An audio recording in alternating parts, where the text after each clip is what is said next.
Hi, I'm Robert Horton. I'm a member of the National Society of Film Critics and the programmer historian in residence at Scarecrow Video.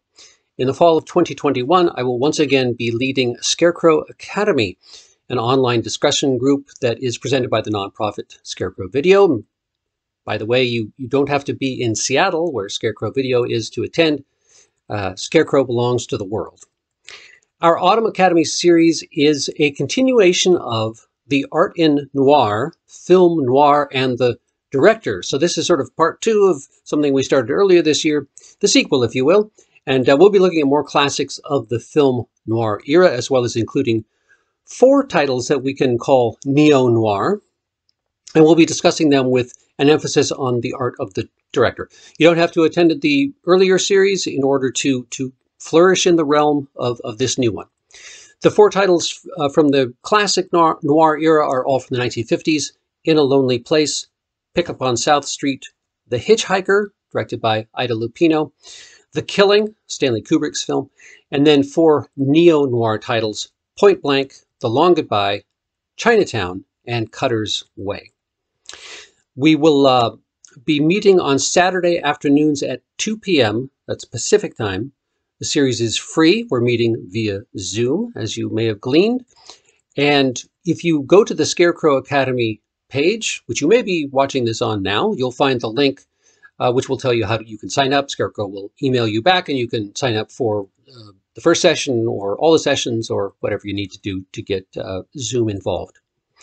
We're going to pick up with a director that it pained me to leave off from our previous series of noir, because Nicholas Ray has done a handful of superb film noirs, or films noir if you prefer.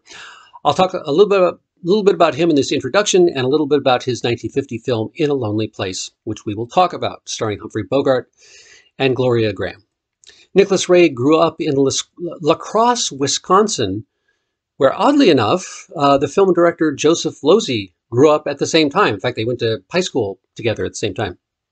Losey made The Prowler, which we watched in our previous noir series, and he was then promptly blacklisted. Ray had a lot of adventures, did a lot of things in his early life, but he came out of the theater world, among other things. He studied architecture with Frank Lloyd Wright, probably the most famous American architect during the 1930s. I think Nicholas Ray was very marked by the Great Depression years, artistically and politically. He traveled around the U.S. and Mexico as part of the Works Progress administration. That was one of Franklin Roosevelt's New Deal entities. And we went around taking folklore and theater to small towns. He did more theater work when he was finished with that. He did some radio. He worked with Leadbelly and Woody Guthrie. He worked with the Voice of America, I think, at some point, and it all eventually led to Hollywood jobs.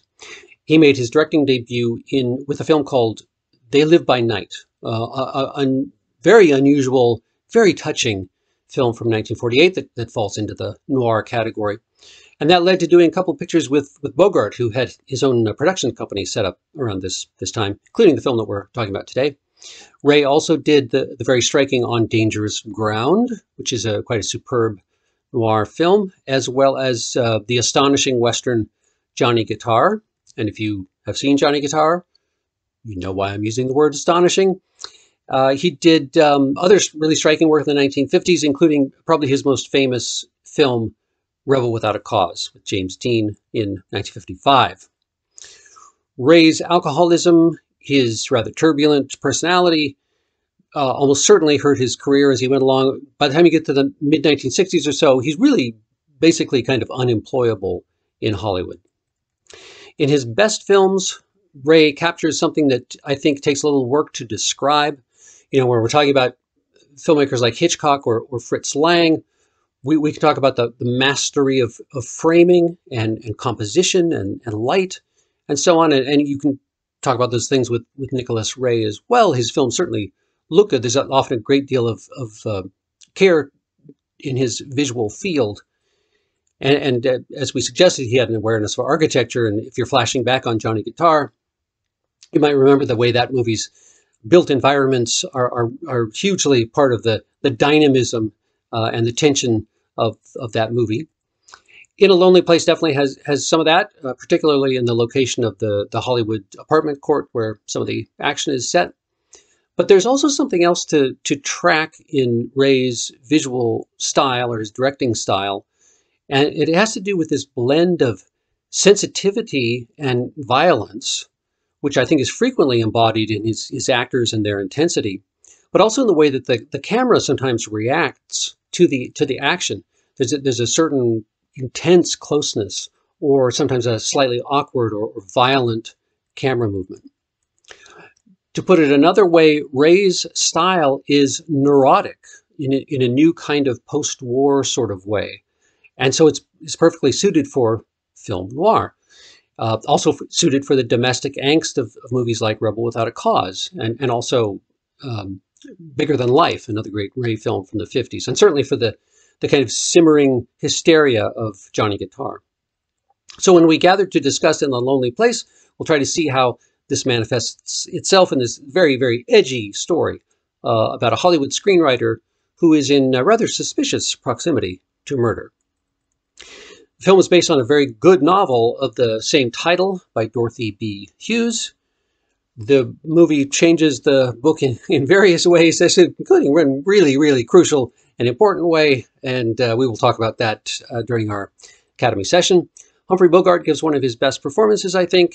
We did mention that his production company was behind this film. The leading lady, Gloria Grahame, was married to Nicholas Ray during the making of this film, but they were both rather volatile personalities, and I think marriage was somewhat troubled already even while they were making the movie. And we will hold off talking about some of the stranger aspects of their life together, maybe until we get together to talk. You know, film noir is full of evocative titles of films, but this might be the greatest of all those titles, In a Lonely Place. I think we can say that it occurs against a couple of backdrops, if you think of it that way. The big picture setting is Hollywood. This is a film about the movie business in certain ways, about a writer who has sold himself out, and he knows it. And we infer that some of his violence is connected to this kind of self-loathing. So it's hard not to see the movie as being sort of a poison pen letter to the movie business. But then if you narrow the focus in a tighter setting, the key place in the film is this apartment complex where there's a wonderful production design where people's windows look out across the courtyard toward each other, where the two main characters have their lives kind of crisscrossing each other at different times. And Ray really had a good architectural eye for those kinds of living spaces. Now, the standard line on film noir, you know, is that it tracks a certain kind of post-war anxiety between men and women, right? And we certainly see this in a Lonely Place. There is no femme fatale in this film, although we are not sure whether we might have a l'homme fatale on our hands, given the Bogart character's darkness in this movie. This film that really doesn't hold anything back in terms of presenting a flawed protagonist, which Bogart's character certainly is. You know, when we watch something like, say, Double Indemnity, where the two main characters are actually killers, the whole thing kind of comes wrapped in this enjoyably sort of pulp, stylish package. But In a Lonely Place is much more raw. In some ways, I think it's more difficult because there are things that we undoubtedly like about the Bogart character, like his wit, for instance.